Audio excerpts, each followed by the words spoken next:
Viewer discretion is advised. Lucy, what is our background and maybe psych for floral fatalities? So I actually do have psych for us this week, which is bizarre. I'm so excited. All Okay, right. so bear with me. It starts out a little slow, but I think things pick up a little bit. But I didn't want to fail our fan picker by not talking about florists. Right. So a florist. Because to be clear, that's kind of like what they had wanted, right? Yes. Okay. Yes, I think they wanted killer florists, Right. but that was a bit Niche. specific. So Mine involves ordering, purchasing and delivering flowers. Okay, that's totally within the boundary. And you did the fan pick case, right? Yeah, I think I did. I think you did, yeah. sure. I did a case. Wow. I know yours was listed in their email because I went to their Okay. email. They gave other suggestions. Then yes. I went to their email to look. I didn't go with any of their suggestions. I really Rebel. swatched Rogue that pedal up. over here. Rogue pedal over Rogue here. pedal. Yeah. Uh-huh. So a florist is a person who arranges fresh, dried, and silk flowers and greenery for decorative displays and special events, such as funerals and weddings and all that stuff. Yeah. I've always wanted to work in a floral shop. Like since we went and bought like our boutonnieres and our corsages from that cute little flower store in downtown Excelsior. It always smelled so good. It was kind of dark in there. There were always like low lighting, like twinkle light, like no overhead lighting, of course. There's like the light from the cooler. There was like candles. It just a seemed little so bit chaotic, calming. but also calm. Oh, it smelled incredible. There's lots of like craft supplies. Yeah. Lots of like jute. Yeah. Yeah. Yeah. Yeah. So this is from the Florist Guide. Quote, florists create and design floral arrangements as bouquets, centerpieces, corsages, wreaths, and other arrangements. They clean, process, cut, and arrange flowers, either live or dried, and other greenery and accessories, either according to set layouts or as their own original designs. They also do a lot of sweeping up. It's not all arranging flowers. There's like a whole shitload of front end shit, and then the cleaning up. And then just like running a business. Yeah. A florist's day will also be taken up with preparing quotes, taking orders, billing and invoicing, inventory, meeting with clients, sourcing flowers, and other daily business-related tasks, which includes telling people what the fuck they want.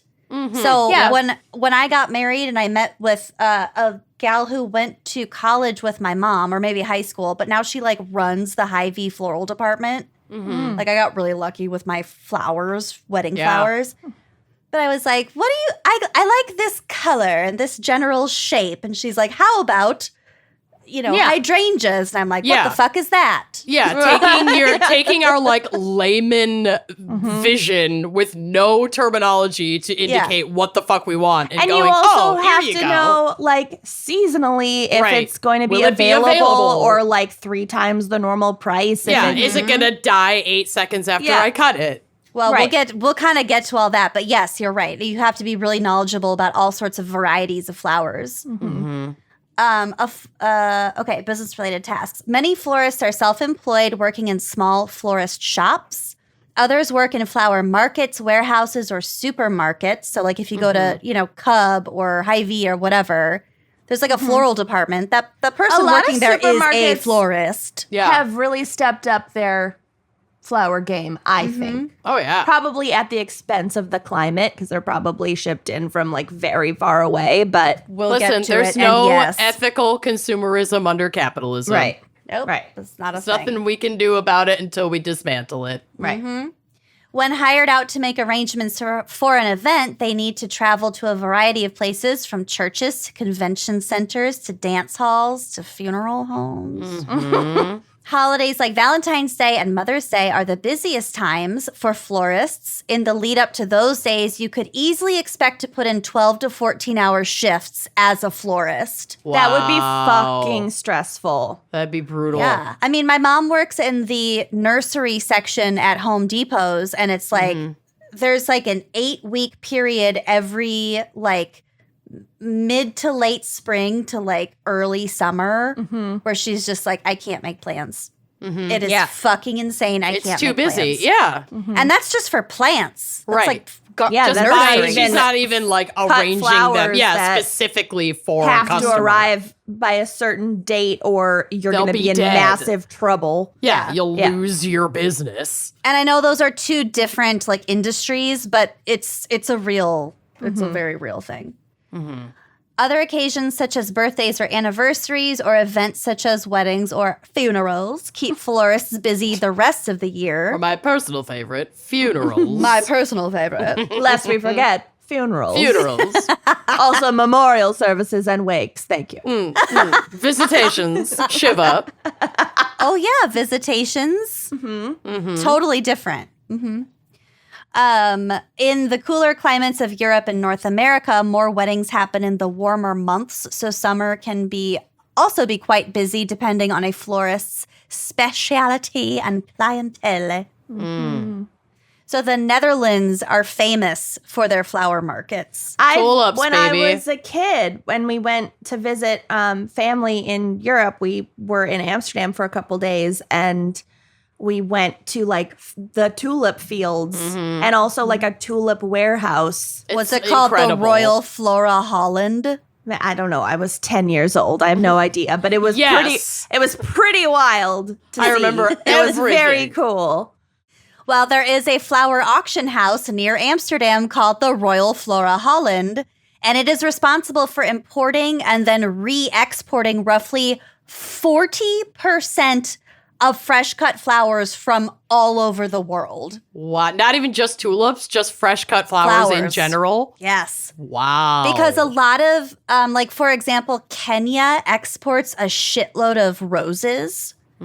But you can't, it's really expensive and difficult to get roses from Kenya to, let's say, Minnesota. Sure. There are many more like lines of transportations between Kenya and the Netherlands and then the Netherlands to the US. So like they're just a hub all over the world. Very interesting. I love that Holland has like such a storied and ongoing Relationship relationship with history. tulips. Yeah. It's Not just oral tulips, history, though. floral history. Floral history. Get it? Do you I get get it. I get it. I Do you get get that wordplay? Oh, also, I wanted to point out, I deliberately my joke? chose my outfit that it's like something a florist would wear, I feel. It's so You cute. look like a trendy florist. It's like a 3/4 length sleeve duster, open front. I am wearing my tosery, which is a squirrel foot on a heavy set beaded necklace. That well, we know call your my backup tosery. career. Yep. I would love to be a florist, I feel. Yeah. Florist and cool art teacher have similar Yeah. aesthetic vibes. Yeah. You just do your own thing. Yep. So this is from the BBC. Keeping up with the world's demand for flowers involves an intricate and delicately balanced supply chain of workers, farmers, wholesalers, airlines, cargo ships, traders, florists, and supermarkets. Getting something as delicate as a bunch of flowers from one continent to another without them being crushed or wilting is a daunting technological feat. Yeah. So cut flowers have to be transported quickly using what's called a cold chain. This is a series of refrigerated facilities on farms, trucks or lorries, planes, and boats, which put the flowers into a dormant state so that they stay fresh. So they travel in refrigerators, essentially. Yep. This allows a rapid transfer from farm to shop within 24 to 48 hours if you're going by plane, says Okay. Sylvie Mamias, Secretary General of Union Fleurs, the International Flower Trade Association. All right. That said, time is critical. For every extra day spent traveling, flowers lose 15% of their value. Wow. So Makes for sense. vase life, which is the length of time flowers stay fresh after Hashtag vase reaching the life. customer, hashtag vase life, is Bro, then do you even vase? is then usually 12 to 15 days. I will say I've had this beautiful bouquet behind me. The sunflowers too, but the sunflowers aren't. They were on sale, I will say. But Sunflowers can be tough. They can be tricky. they're shockingly not You'd as think- adaptable as I you'd would have think thought. they'd be hardier once cut. They're not really. They're not. They start to wilt pretty quickly. Well, mine aren't wilting. They're just closing. Do you see Right. this? Yeah. They're just like shutting. They're napping. Sort of weird. They need more Yeah. sun. Well, I can only give so much. But this other What do you want from me? this other bouquet behind me that does have some smaller sunflowers. They're doing great. They've been here for about 10 days. They look fantastic.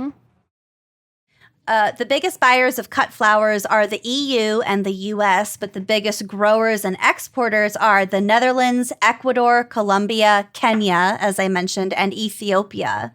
Cool. Roses, carnations, and chrysanthemums are the most popular blooms. Carnations still clinging on. Yep. Well, they're like such a carnations- popular like filler flower. They're a big You see filler them flower. in so many bouquets with other things. Right. Probably because they're very hardy. Right. And they It's like last a baby's long time. breath. I mean, Yeah. Isn't this a chrysanthemum? This pink one? I think so. I think so. Yeah. Yeah. I don't fucking know. Anyway, yeah, they're a good filler flower.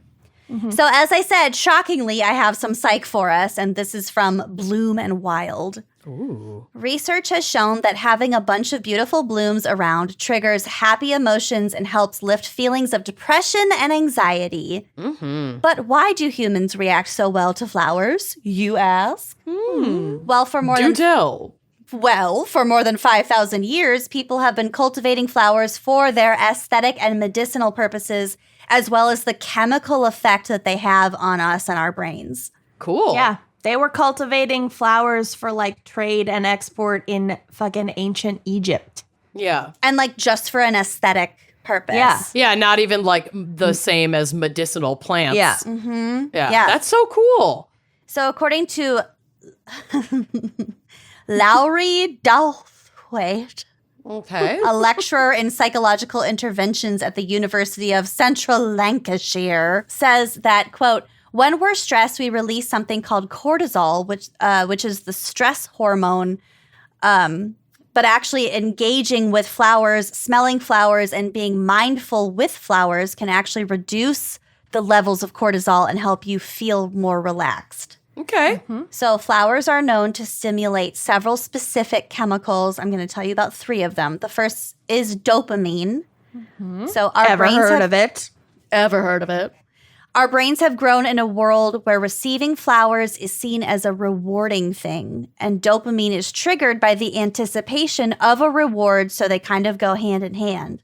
Whether you're being given flowers, or if you see them out in the wild starting to open up during springtime, our brains can sense that it's just like something special. It's like a reward. And that like the horrible days are ending soon. Yeah, it's not winter. Relief is coming. Yeah. There will be food. and, you know, and you'll feel the warmth Harvest of the is sun. coming. Yeah. Okay, so the second chemical is oxytocin. You may have heard this chemical being called the bonding hormone or the cuddle chemical. Gross. That's Hate because it. oxytocin creates the feeling of trust, romantic, and maternal love. This is a feeling that's hard to find and easy to lose, but flowers can help to stimulate it. Receiving flowers from someone communicates trust and effort in a relationship, and this Unless makes you're us in my case. Yeah. what? When you The buy your case love she's flowers? covering. Unless you're Oh, in your my case. Not my case, but the I case thought you that I'm meant- covering. I was like, I love do you receiving feel flowers. blink twice if you don't feel safe at home? No, I feel great. I feel great at home. Zach's very good about flower giving. I know. I've seen his flowers. They're amazing. I'm good. So oxytocin makes us feel good, or I guess receiving flowers makes us feel good, and it could release oxytocin. And then we have serotonin, which plays a major role in making us happy. Our best friend Sarah. Good old Sarah. It's why it can be found in so many antidepressant medications. This chemical isn't only released by drugs or food, though. Studies show that serotonin can be triggered by pride. Oh, so Sarah, prideful. Sarah is a Leo.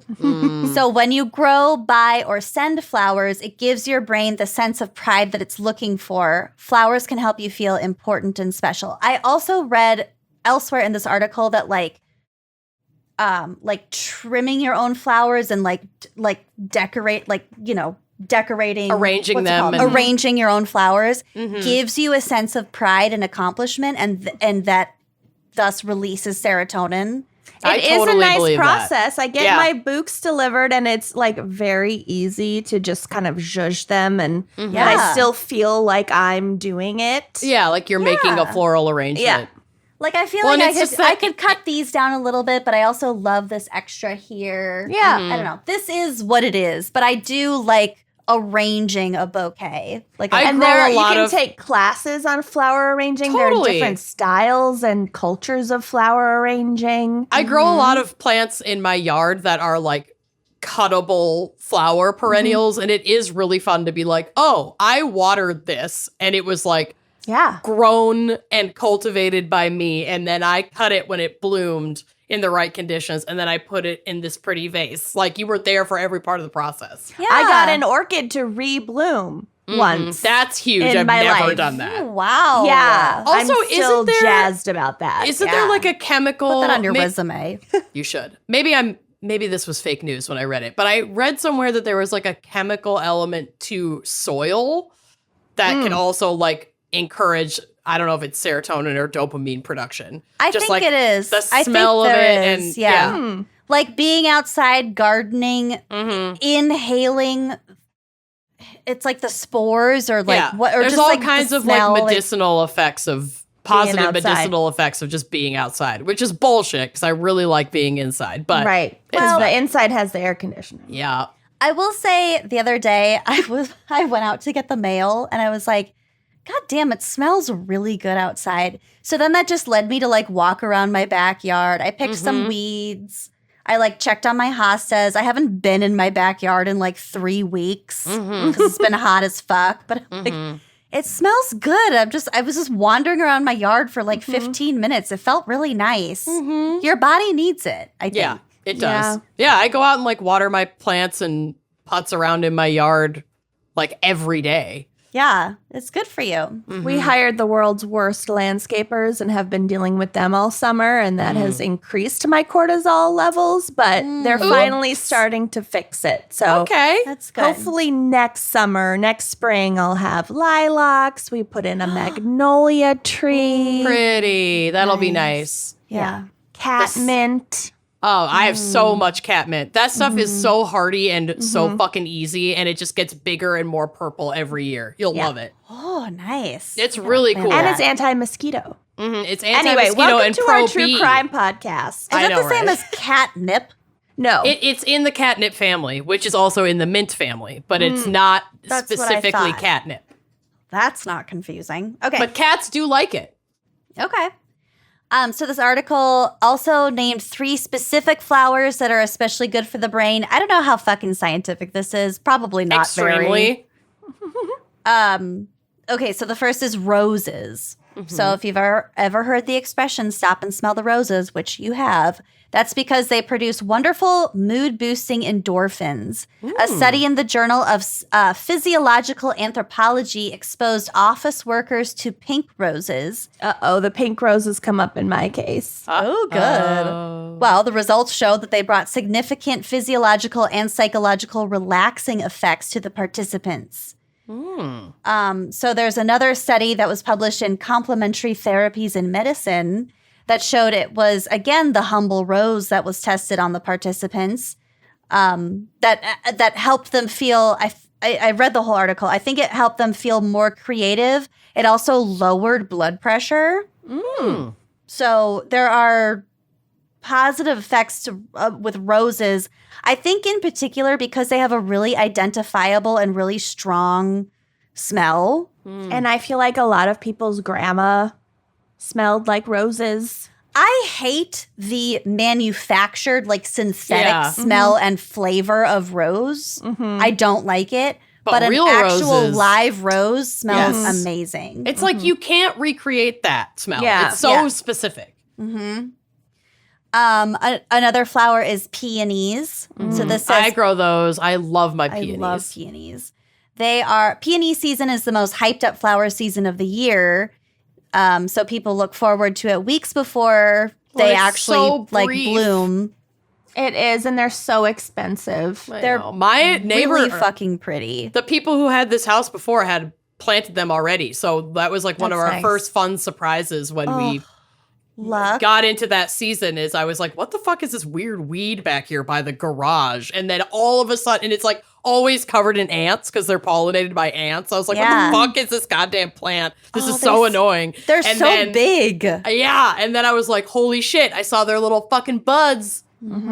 And they're gorgeous. They're like light baby pink on the inside with like a fuchsia trim on the outside and then like the bright yellow pollen in the middle. They're just gorgeous.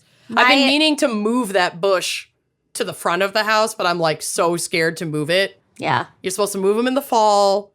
I think it would come back, but it's like, I don't want it tucked back by my garage, but I don't want to kill it. So I don't really know what to do. Could you split it? And I could split it. It's big enough that I could split it. Yeah. Yeah. Maybe I'll just try that in the fall. My neighbor is like an expert gardener, so sometimes their shit leaks over into our yard, and I fucking love it, including a peony bush. King's flowers are unreal. They're technically Anne's flowers. Anne is the real Anne's genius. flowers. Sorry, Anne. And the last flower that they name in this list, which I think is mostly bullshit, but they said sunflowers.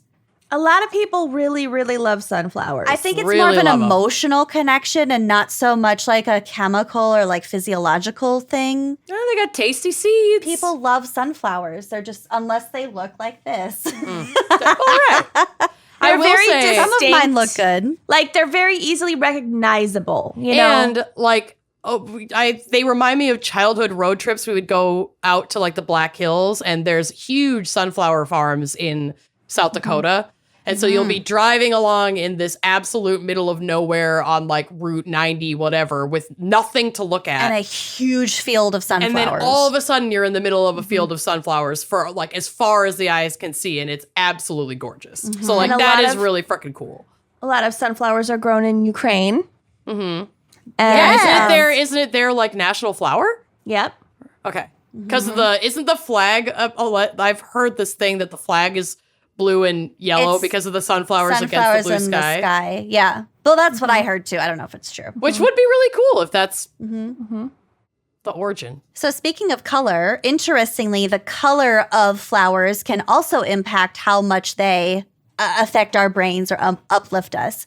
According to Leatrice Eisman, executive director of the Pantone Color Institute. Lucky. Ever heard of it? Color of the year. What a fucking fun job. What a fun and polarizing announcement. I know every someone year. who got to work on the Pantone Color of the Year campaign as like a Which stylist.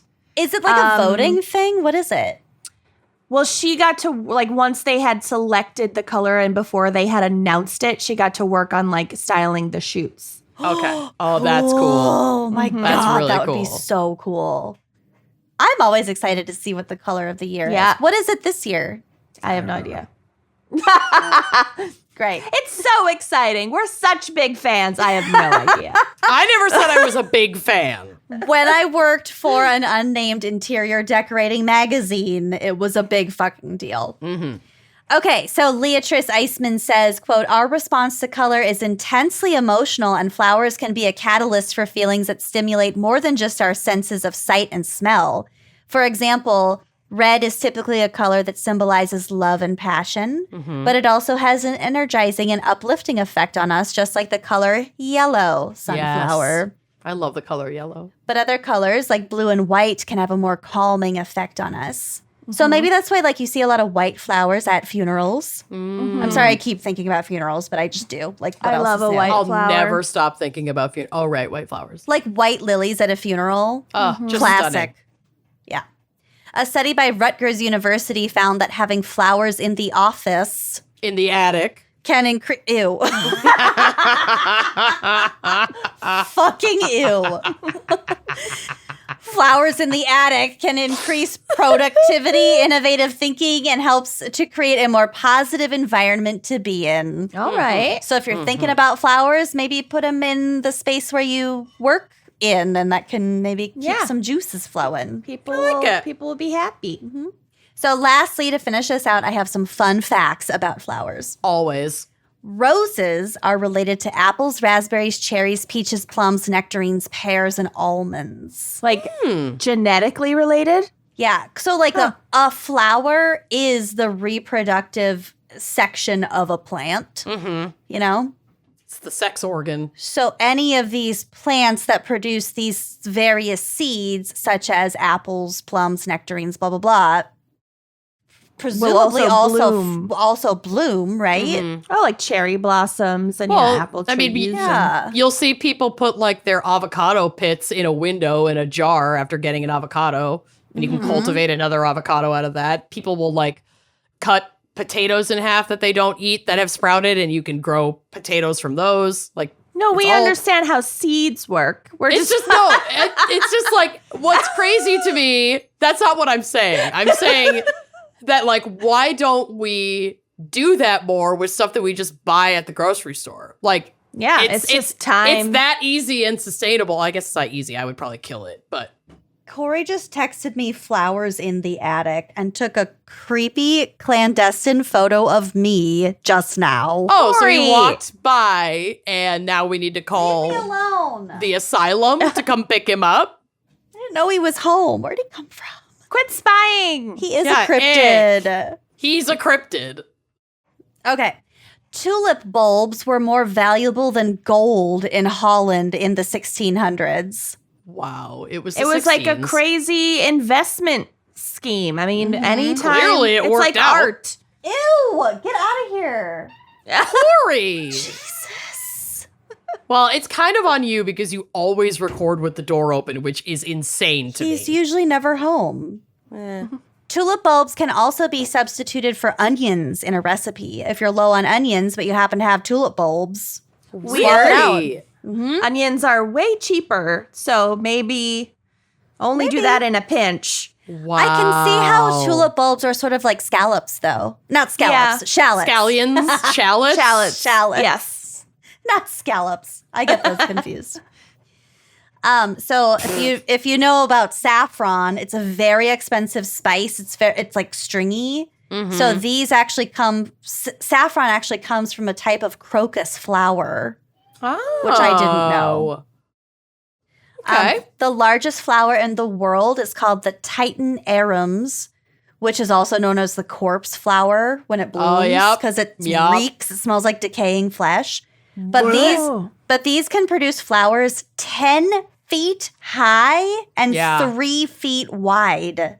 And it's like, they're really rare now, aren't they? Aren't there like whole festivals where people will gather to see like the blooming of a corpse flower? They only bloom like every 8 years or some shit like that. Yeah, it's like Halley's fucking comet. But they're massive. They're creepy. I don't know. They're not cute. They're wrinkly and like dark purple. They're kind of scrotal. They are testicular. Yeah. Yeah.